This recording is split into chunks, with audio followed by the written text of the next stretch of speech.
सब पास व्यवस्था होई नाही आ समस्तक पई खोला रखा जायछि एवं सांबादिक बंधु मानक पई मध्ये स्वतंत्र व्यवस्था होईछि। महोत्सव 2026 मसिया रे हमर जोटा हबाकू जाउछि एप्रिल मास 17 तारिख रु एप्रिल मास 20 तारिख पर्यंत मुख्य महोत्सव हब जो थे मान्यवर मुख्यमंत्री श्रीजुक्त मोहन चरण माझी प्रथम दिन मुख्य अतिथि भाव में जोग देउछंती एवं तत्सहित अन्य दिन मानकर मान्यवर मंत्री विधायक माने जोग देवे।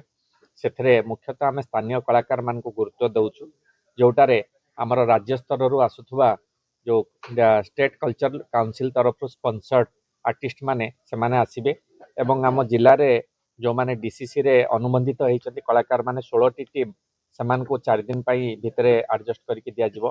तत्सहित ब्लॉक लेवल रे पाइक आखड़ा बाघ नाच दंड नृत्य ए सब प्रदर्शित हम।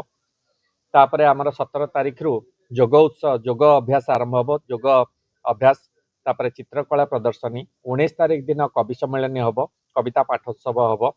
यहीपरि भाव में विभिन्न प्रकार कार्यक्रम द्वारा यह हवाक जाउछि। बॉलीवुड कलाकार भाव में आमर सुनिधि चौहान नाम बर्तमान स्थानित होती जोगाजोग करा जायछि। 19 तारिख दिन आसबार जोगाजोग करा जायछि।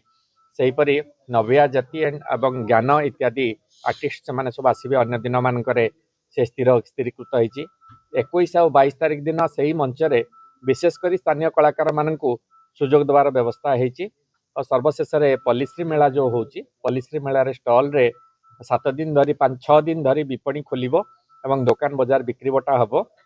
से बहु संख्यार समस्त को जोग देवाई व्यवस्था करागला।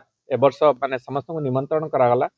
आउ विशेष करी आमर ए वर्ष पास व्यवस्था होई नाही आ समस्तक पई खोला रखा जायछि एवं सांबादिक बंधु मानक पई मध्ये स्वतंत्र व्यवस्था होईछि एवं अन्य जनसाधारण मानक मध्ये श्रृंखलित व्यवस्था पई सिटिंग अरेंजमेंट करा जायछि। आशा करे आपण माने संपूर्ण सहयोग करिवे।